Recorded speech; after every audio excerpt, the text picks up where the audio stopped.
My parents never really valued my ambitions. Always the rebel. Let's see how long you last making appetizers, they said, right before cutting off all financial support. 6 years later, I got an invitation to my sister's wedding. At dinner they laughed again. Meals here cost more than what you probably earn in a week. But when the truth hit them, who actually owns that restaurant, the silence in the room said more than words ever could. And that was only the first surprise of the night. My name's Lila Brennan, I'm 31. And tonight I'm about to see my family for the first time in 6 years.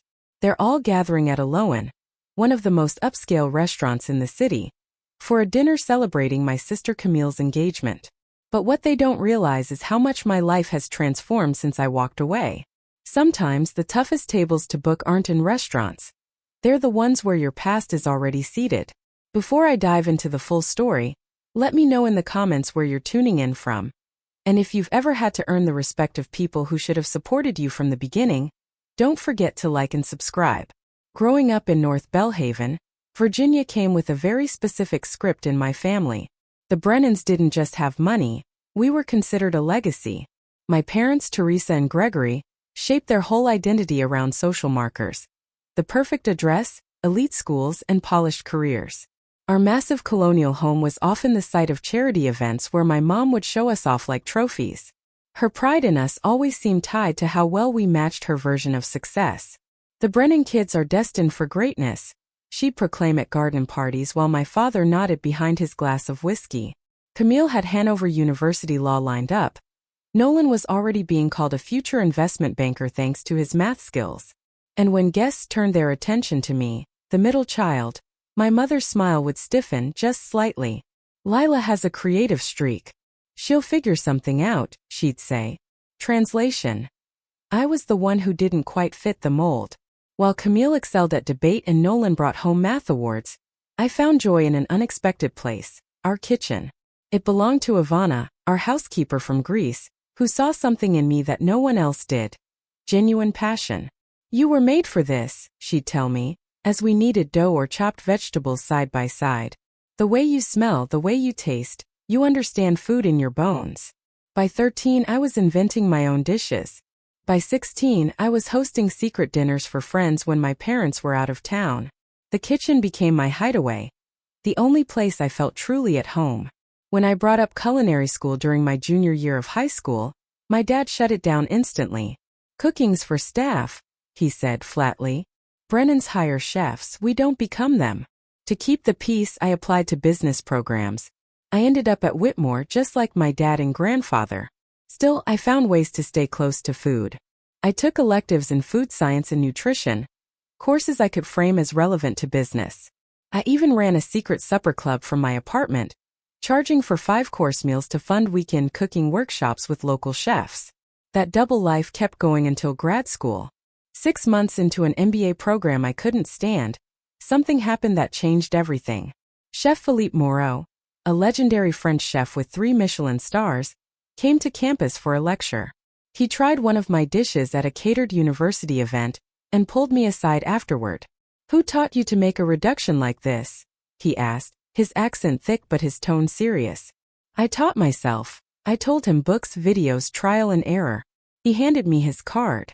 You're wasting your gift here. Come to my kitchen in Chicago. I'll show you what's possible. That moment shifted everything. 2 weeks later, I was standing in my parents' spotless living room, telling them I was leaving the MBA program to enroll in culinary school. The silence that followed was louder than any words. This is completely unacceptable, my father said finally, his voice calm but cold. We invested everything in your future. Everything but support for what I actually want, I replied. My mom's expression went icy.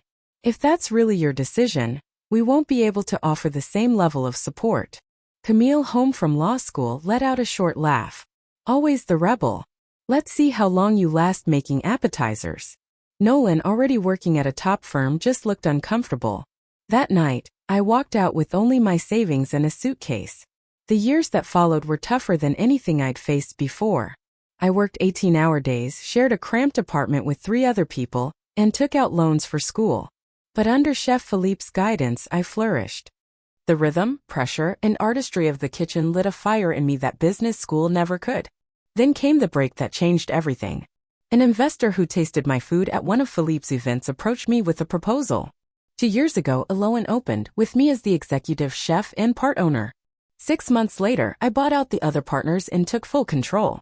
The irony wasn't lost on me. I ended up using my business degree after all, just not the way my parents expected. Alohan quickly became one of the most sought-after reservations in the city.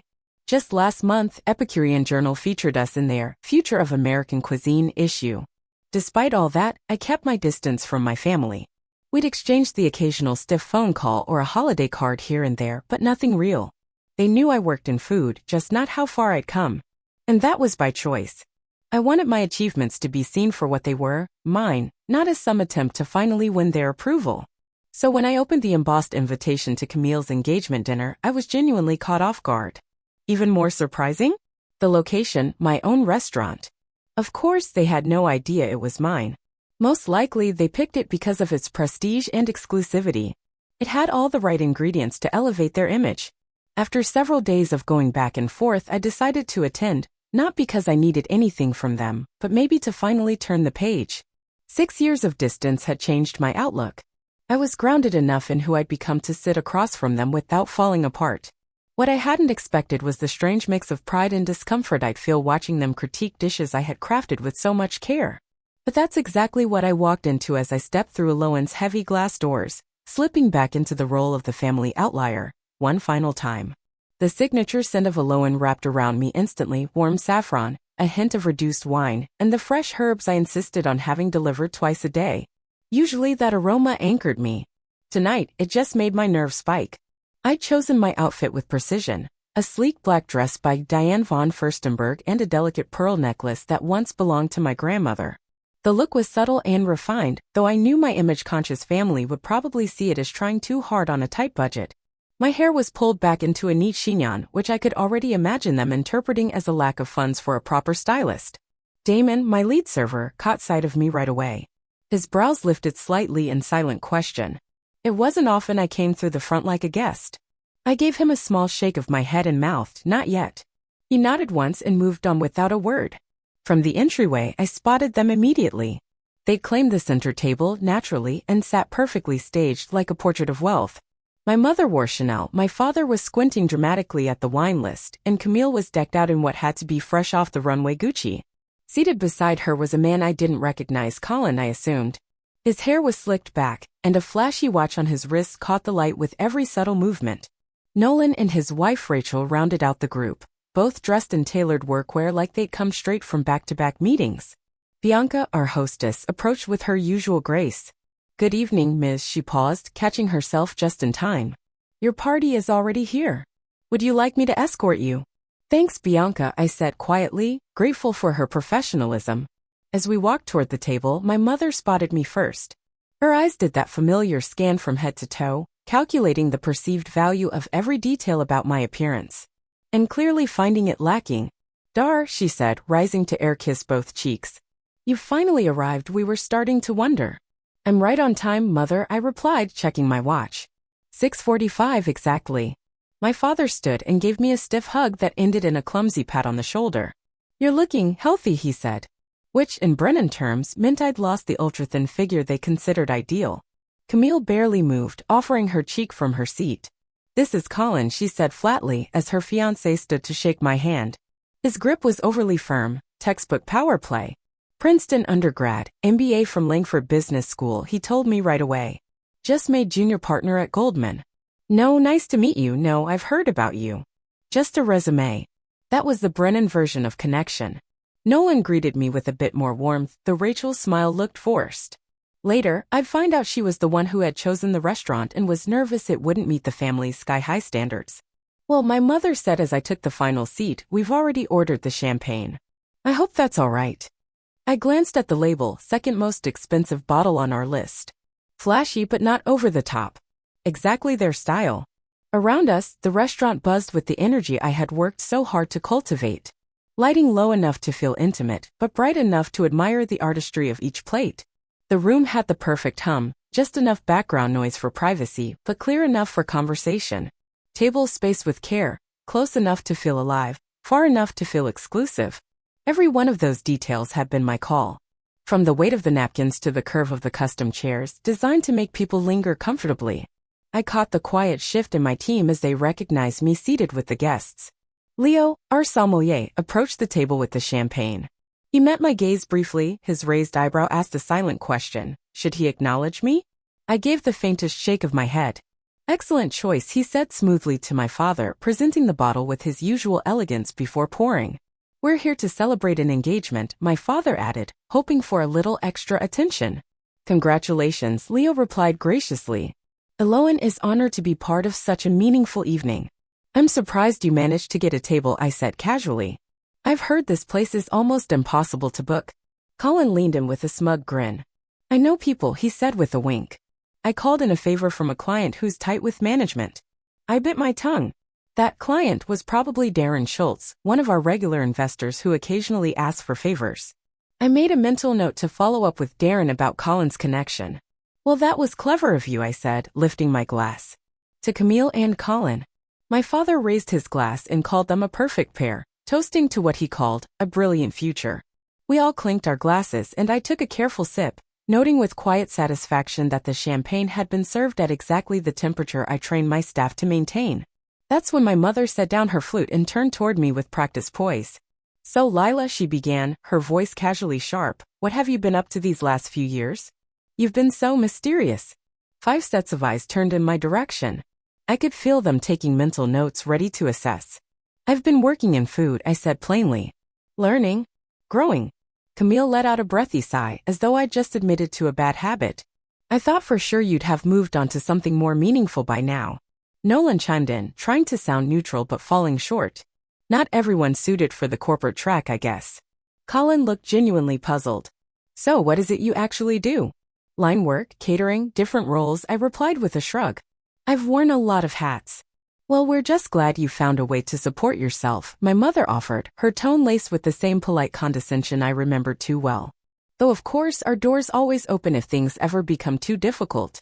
Just then, Tasha, one of our most experienced servers, arrived with the amuse-bouche. She carefully placed a single bite before each person, a sphere of compressed watermelon topped with fermented black garlic and a delicate microgreen from a specialty farm I partnered with. Compliments of the kitchen, she said with a composed smile. Our eyes met for a brief moment, just enough to register a flash of loyalty before she slipped back into professional mode. This is it? Camille asked, eyeing the small bite with clear disapproval. I'm starving. It's an amuse-bouche, I explained gently. A palate opener. The actual meal hasn't started yet. I know what an amuse-bouche is, Lila, she snapped. Just because I chose law over cooking doesn't mean I'm uncultured. I watched as each of them sampled my creation. My mother took the tiniest bite possible, always calorie conscious. My father popped the whole thing in his mouth without a second thought.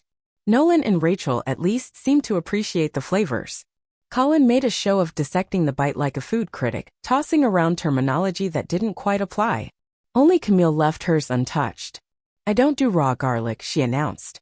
Technically, the garlic wasn't raw, it had been carefully fermented for 60 days in a climate-controlled chamber. A method I had refined over years of trial and error. As Tasha cleared the plates, I caught the subtle flash of disappointment in her eyes as she picked up Camille's untouched dish. In that moment, I didn't feel defensive about myself, I felt fiercely protective of my team. Eloan wasn't just a restaurant to me. It was a community. A chosen family built not on blood, but on shared dedication and creative passion. The evening had only just begun, but I could already feel familiar patterns creeping back in. I was once again the odd one out, the one who had made a different choice and now had to justify it. But this time I wasn't the same girl who had left 6 years ago. I sat at that table with a quiet strength they didn't know I possessed. And that strength? It was about to change everything.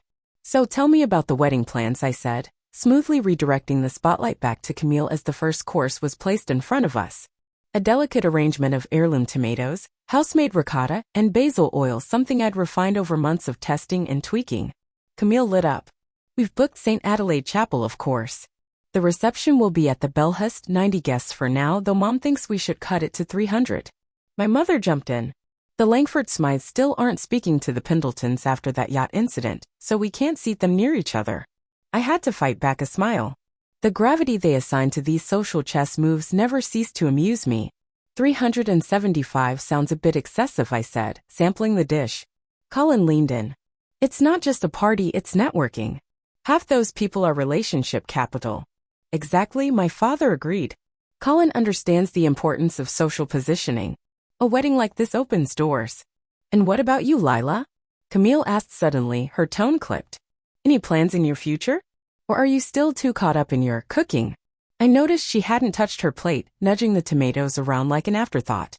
I'm focused on my work right now, I answered calmly. Work? Nolan repeated with a chuckle. Is that what we're calling it these days? My mother jumped in again. Lila, sweetheart, you're 31.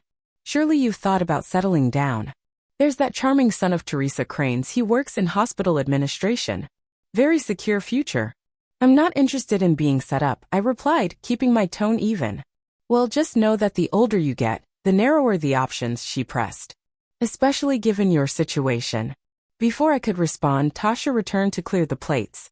I hadn't even tasted most of mine. Tension dulled my appetite. Was everything all right with the dish?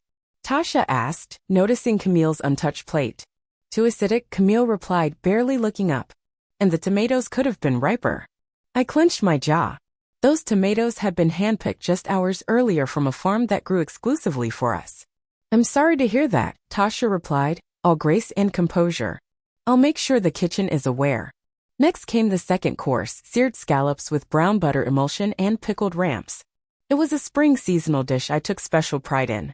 My father lit up immediately. Now this looks promising, he said, cutting into his scallop. Colin swirled his wine, the Sancerre I'd chosen to pair with this course. Decent list, he said offhandedly. Not amazing, but passable.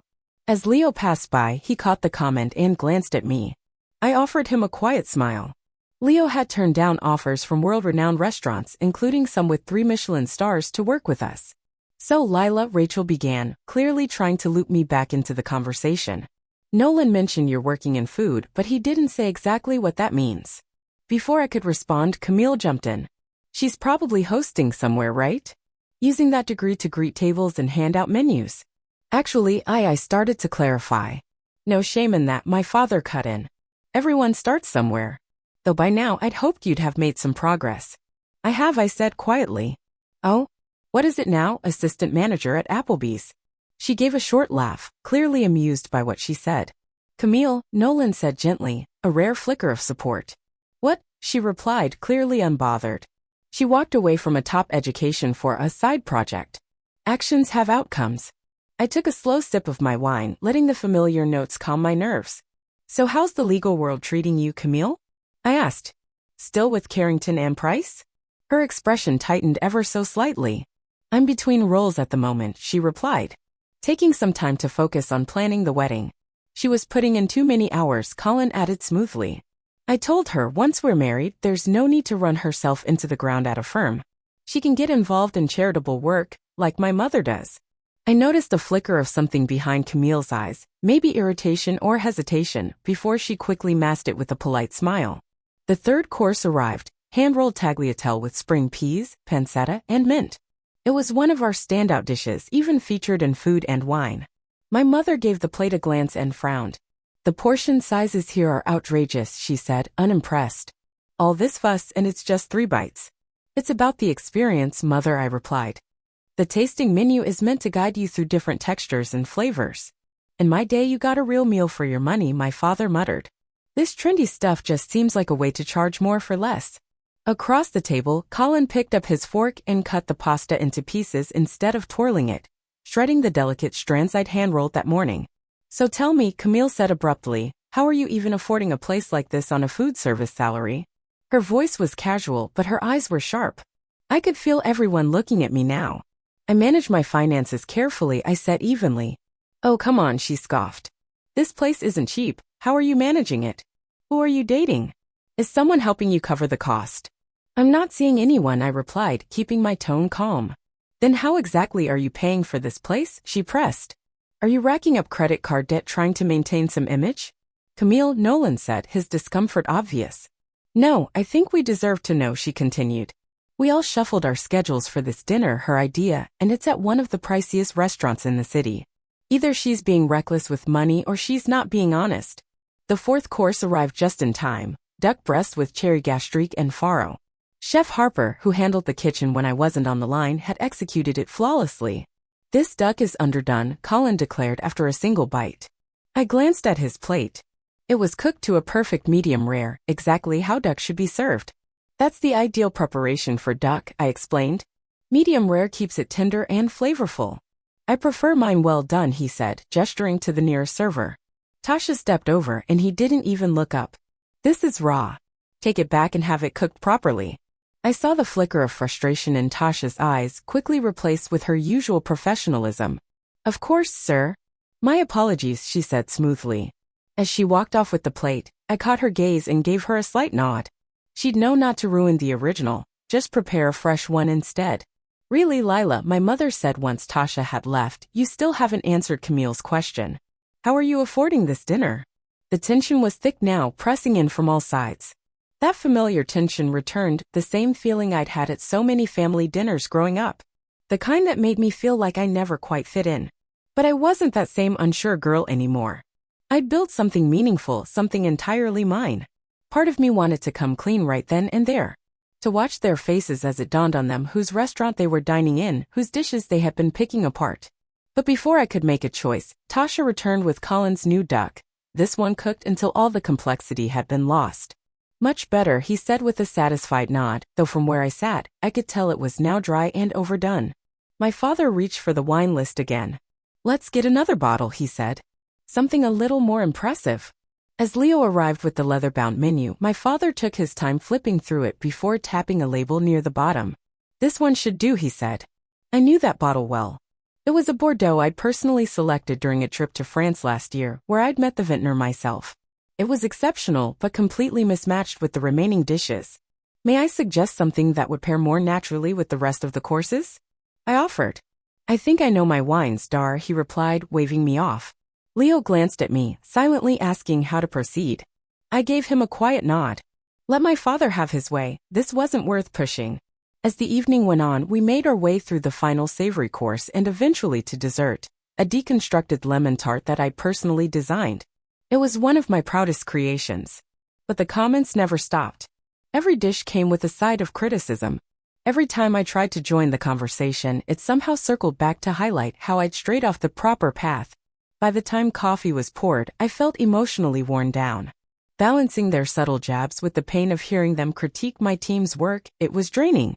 Then came the moment I both expected and dreaded. Damon arrived at the table with the check, discreetly placing the leather folder in the center. My father reached for it out of habit, but Colin intervened. "Please, Gregory," he said smoothly. "Allow me." He spoke with the same polished tone that made even generosity feel like a power move. "Consider it my gift for the occasion." My father gave the customary polite protest before relenting. I watched closely as Colin opened the folder, his confident smile flickering the moment he saw the total. "Everything okay?" my father asked, noticing the shift in expression. "Of course," Colin said quickly. Just double-checking the amount. I knew exactly what he was seeing. Dinner for 7. Top-tier wine pairings. Special off-menu items.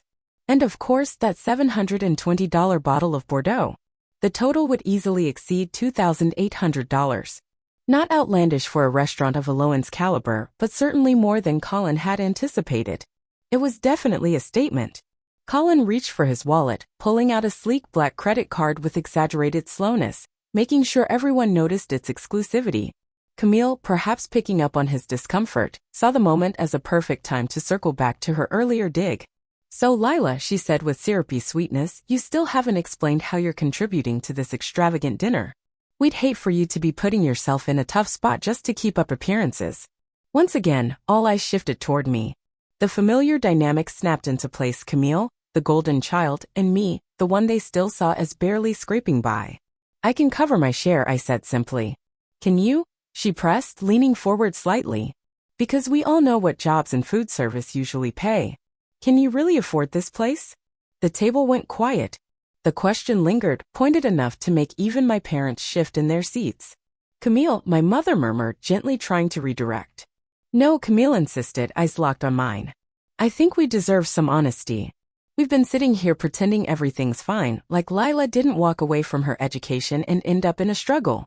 I just want the truth. I felt a wave of heat rise from my chest to my cheeks. 6 years of growth of building something real and meaningful, and somehow I was still right back in this seat, having to justify my life. Colin, likely still trying to regain ground after the sticker shock of the check, jumped in. If you're short on your portion, it's fine, he said casually. No shame in that. I don't need help, I said, voice steady but tight. Then how are you paying for this? Camille asked again. Meals here cost more than what you probably earn in a week. I opened my mouth, finally ready to set the record straight, ready to say it. But before I could, Colin frowned and looked back at the bill. Wait a second, he said. There's a mistake on here. They've only charged us for the wine, not the food. He waved Damon over with authority. Excuse me, there's an error on our check, he said. Damon approached with practiced calm as though he'd been waiting for this exact moment. Honestly, he probably had. My team knew me and this family well enough by now. Is there an issue, sir? He asked. Yes, Colin said, pointing to the total. You forgot to include the cost of the food. It's not listed. Damon looked at the bill, then glanced at me for confirmation. And in that moment, I made my decision. The performance had gone on long enough. I gave Damon a subtle nod. There's no mistake, sir, he said smoothly. The dinner portion has already been taken care of. By whom? My father asked, confused. Damon turned toward me, his formal tone softening into something warm and familiar. Welcome back, Miss Lila. Your usual table is ready for your investor meeting. Would you like me to handle this situation first? The silence around the table was instant and total. 6 stunned faces stared at me, eyes full of confusion. Thank you, Damon, I said, keeping my voice even though my heart was racing. Yes, please close out Mr. Harrington's beverage tab. The rest, as usual, is on the house. Very good, Miss Lila, Damon replied, gently retrieving the folder from Colin's suddenly limp hands. Oh, and Chef Harper mentioned she'd love your feedback on the new spring menu items whenever you have a moment. I'll stop by the kitchen before my meeting, I assured him. As Damon stepped away, I turned to face my family. Their expressions ran the full range: disbelief, shock, and the early flickers of realization. What's going on? My mother finally whispered. I took a breath. The moment I'd imagined for 6 long years was finally here. Welcome to Alohan, I said quietly. My restaurant. The silence that followed felt like it stretched for minutes. My father was the first to recover. Your restaurant, he repeated slowly. You work here? No, I said, my voice calm now. I own it. I'm the executive chef and sole proprietor. That can't be, Camille blurted out. This is one of the most talked about restaurants in the city. It's been in major magazines. That's right, I nodded. Food and Wine just last month. Culinary Scene before that. The New York Times gave us 4 stars last year. Colin looked confused, like he didn't expect that answer. But you said you worked in food. You were so vague. Because I wanted to see how you'd treat me, I said. I wanted to know how you'd act if you thought I was still finding my way. Their silence spoke louder than any words. My mother's hand instinctively reached for her pearls. A classic tell when she felt socially unsteady. Darling, why wouldn't you share this incredible accomplishment? Her pause before accomplishment said everything. Apparently, passion only became respectable once it came with accolades. Would you like the whole story? I asked, scanning their faces. And without waiting for anyone to respond, I continued. When I left 6 years ago, I moved to the city with barely anything. I rented a tiny room in a shared apartment in Lincoln Park. 3 roommates, no privacy and no guarantees. That first year I worked 3 jobs. Prepping in a bistro from 6 a.m. to noon, line cook at a midtown spot from 1 to 11, and weekend shifts at a bakery. I took a sip of water, watching as their expressions began to shift, from judgment to something closer to understanding. I was running on about 5 hours of sleep each night, with signs of long hours in the kitchen showed on my arms. In the rare moments I wasn't working, I pored over technique, completely obsessed with learning. Philippe Moreau, who once encouraged me to pursue this path, eventually took me under his wing. Within a year and a half, I'd earned the role of sous chef. Nolan watched me now with what looked like real curiosity, while Rachel's expression suggested she was genuinely impressed. My parents, on the other hand, seemed caught in a silent moment of reevaluation. 2.5 years ago, I was catering a private event at Bellamy Restaurant when Victor Lamont, a guest from Lamont Capital, tried one of my signature dishes. He asked to meet the chef, and was clearly surprised when he saw someone my age behind the creation. I remember gesturing to the room around us as I explained the vision. That night, Victor became my very first investor. Together we found this space. Back then it was just an old failing nightclub. I crafted the entire concept, developed the menu, brought in the team, and oversaw everything down to the lighting and custom plateware. But the cost, my father said, still fixated on the numbers. A place like this in this location must have taken millions. It did, I answered. The initial investment totaled $3.2 million. Victor brought in 2 other backers. From the day we opened, the response was immediate. Bellamy's endorsement and my industry contacts definitely helped. Within 6 months, we turned a profit. 3 months later, I took that momentum, secured a loan, and bought out the investors. I've been the sole owner for over a year now. That's why you picked this restaurant, Camille said softly, piecing it together. You knew. Actually, no, I corrected her. It wasn't my idea at all. Rachel chose this spot. Isn't that right, Rachel? Everyone looked at Nolan's wife, whose face turned a bright shade of red. I didn't know it was yours, Dar, she stammered. Someone at Nolan's firm said this was the most impressive new restaurant in the city. That's all. I believe you, I said with a reassuring nod. No one in the family knew. That was intentional. But why keep it a secret? My mom asked, clearly hurt. We're your family. We would have been proud. A short laugh escaped me before I could stop it. Would you? I asked. The same family that said cooking was beneath me? That stopped supporting me the moment I chose culinary school? Who had just dismissed what I do? My dad cleared his throat. Now, Lila, that's not really fair. We were worried about your future, your stability. If we had known you were this business savvy. That's exactly the issue, I cut in. You couldn't just value my passion. It only mattered once it came with success and a title. Just then, Chef Harper walked over to the table. Dressed in her crisp whites, her name Harper Lynn, chef de cuisine, embroidered proudly across her coat. Sorry to interrupt, Lila, she said. The Savino group is here for their tasting, and LK wants to confirm your interview for next week's feature. Oh, and your publisher called. They'd like your input on the cookbook cover. I gave her a grateful nod. Thank you, Harper. Please let them know I'll be there shortly. As she walked away, I saw the astonishment spreading across my family's faces. Cookbook, Camille repeated, almost in disbelief.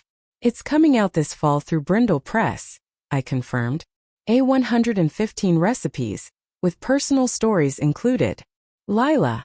My mother started, her voice taking on that careful, polite tone she used in public settings. This is all incredible. Why didn't you tell us sooner? We could have helped, supported you. The way you did when I needed it most? I asked quietly. By cutting me out of your lives entirely? We thought it was just a phase. My father jumped in. How could we know you had this kind of drive? You've clearly inherited my entrepreneurial instincts. The moment he tried to link my success to him, I felt a quiet frustration building inside. I built all of this, I said firmly. Without your money. Without your name. Without your help. Colin, who had barely said a word all evening, suddenly perked up. A cookbook deal must mean a decent advance, he said, glancing around. And this place must bring in serious revenue. Any plans to grow? Maybe start a group of restaurants? I know people in hospitality investment who'd be interested. I laughed, not at his suggestion, but at how quickly he had shifted gears. I'm very comfortable with the team I have now, I told him. But I appreciate the thought. Camille gave him a side glance, clearly annoyed, before turning back to me.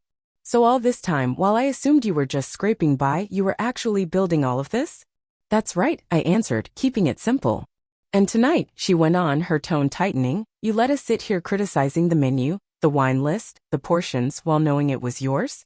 I needed to see how you treat me, I said. If you believed I was still the disappointment of the family. That doesn't feel entirely fair, she said sharply, but I could tell embarrassment was creeping in. Is it really worse than asking how I could afford dinner here? I countered. Or suggesting I couldn't be doing this on my own? You weren't concerned, I added. Maybe it felt easier to believe I hadn't figured things out yet. By now the restaurant had mostly cleared out. Service was winding down. Leo approached with a bottle in hand. Your special reserve cognac, Miss Dar, he said. For your investor meeting. And Chef Harper said the kitchen's ready when you are.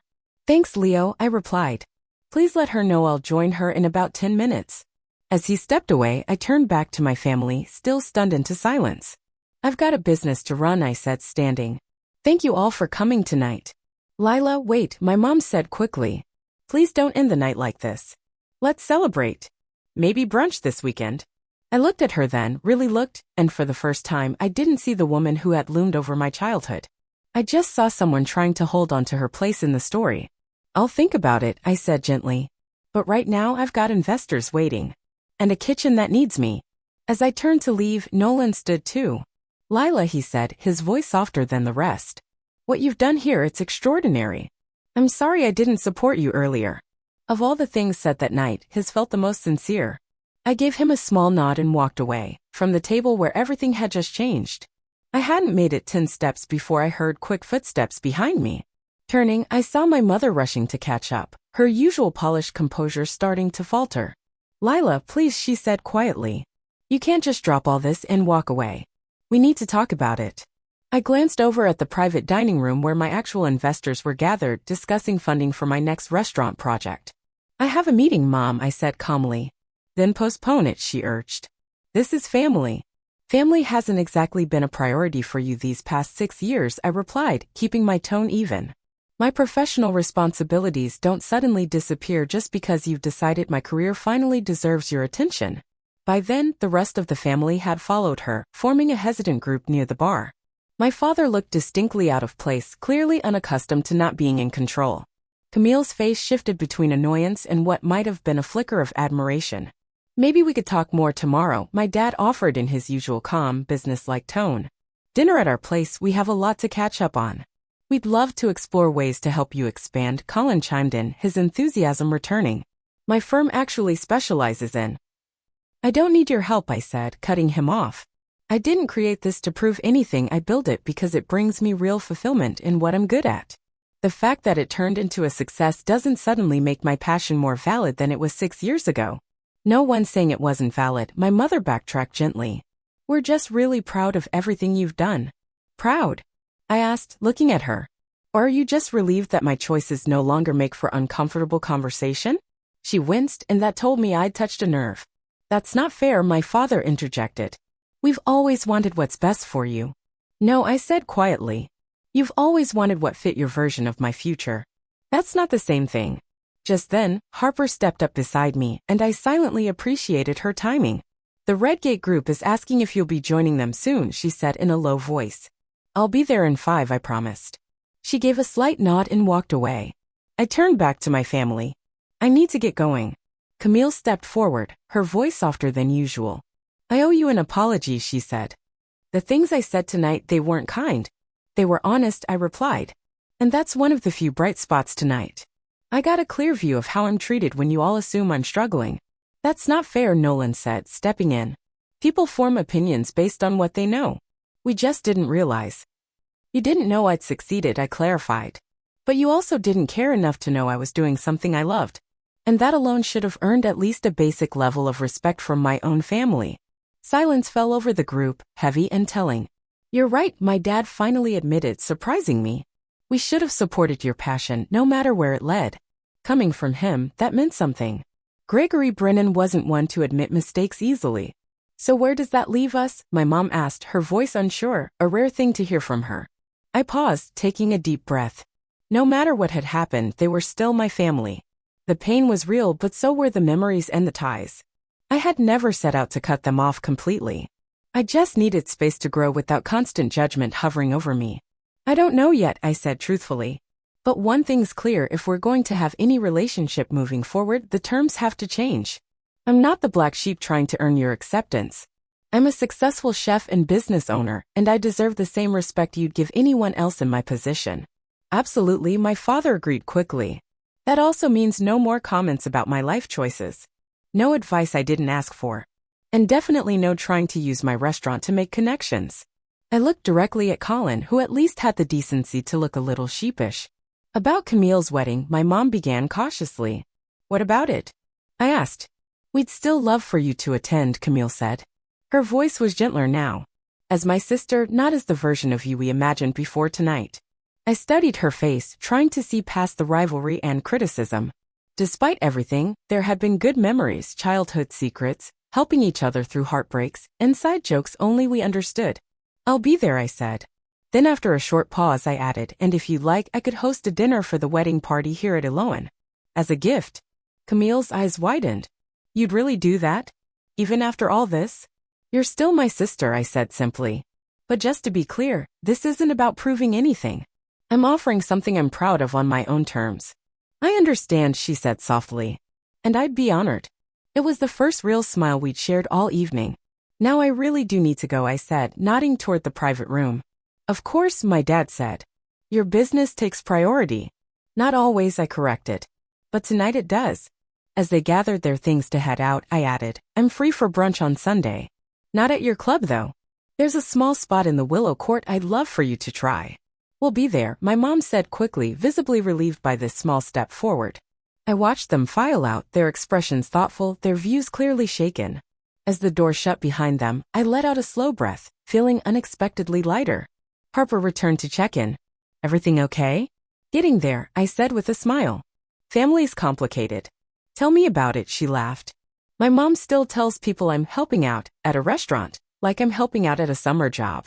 I laughed, grateful for the moment of shared understanding. Come on, I said. Let's go talk spring menu. I've got a few new ideas I'm really excited about. We walked toward the kitchen, my space, my pride, the place where I truly belonged. And in that moment, it hit me. The biggest breakthrough tonight wasn't showing my family what I had built. It was realizing it for myself. I had created something meaningful entirely on my own terms. And that kind of validation meant more than anything they could offer. The next 2 weeks flew by in a blur. Planning the spring menu, working with my publisher on the cookbook layout, and even starting talks about a possible second location. I was busy, and gratefully so.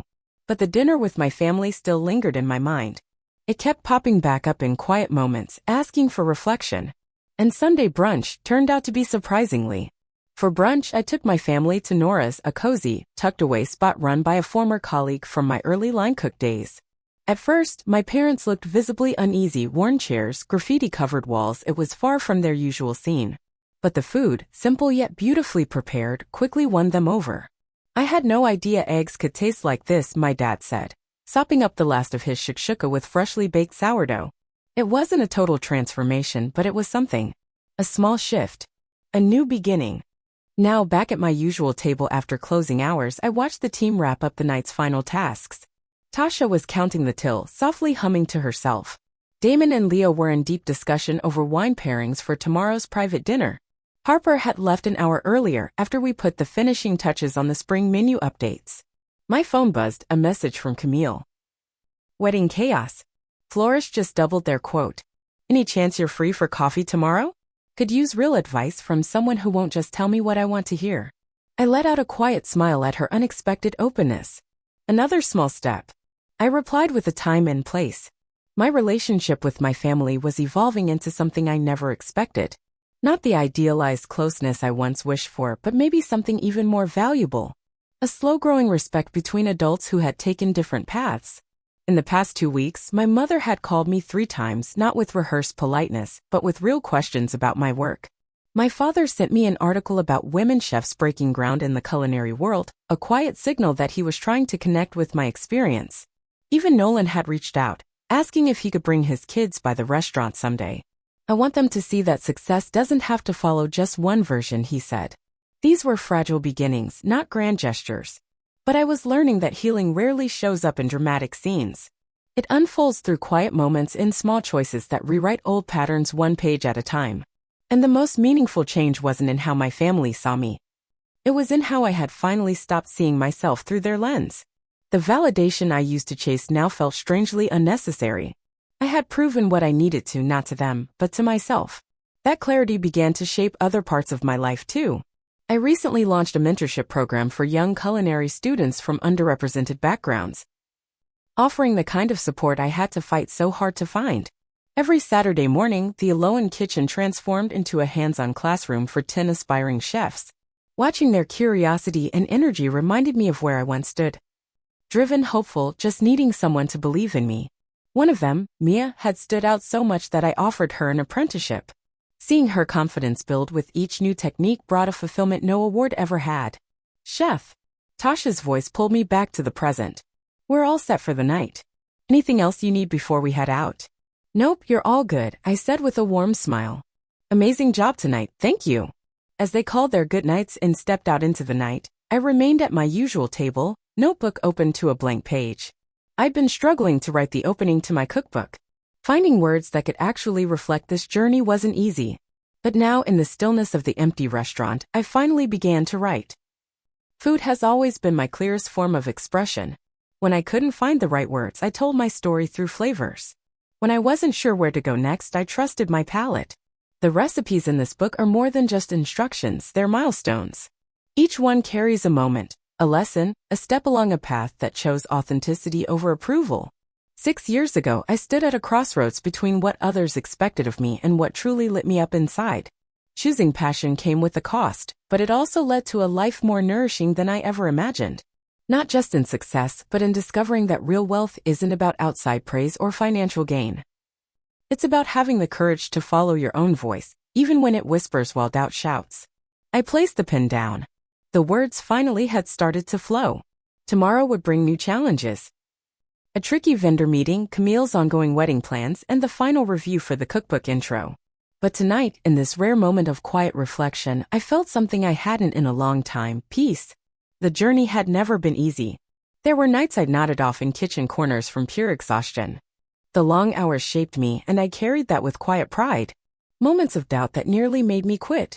But I kept going, not to prove anything to anyone, but because I simply couldn't imagine doing anything else. In choosing honesty over appearances, I found something richer than I ever expected. I found myself. Have you ever been at a point where you had to choose between following your own path and living up to someone else's idea of success? If this story resonated with you, feel free to share your experience in the comments.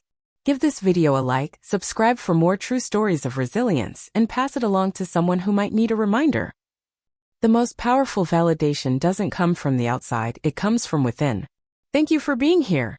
And remember, true success isn't about meeting someone else's standards. It's about finding meaning, purpose, and joy on the road you choose for yourself.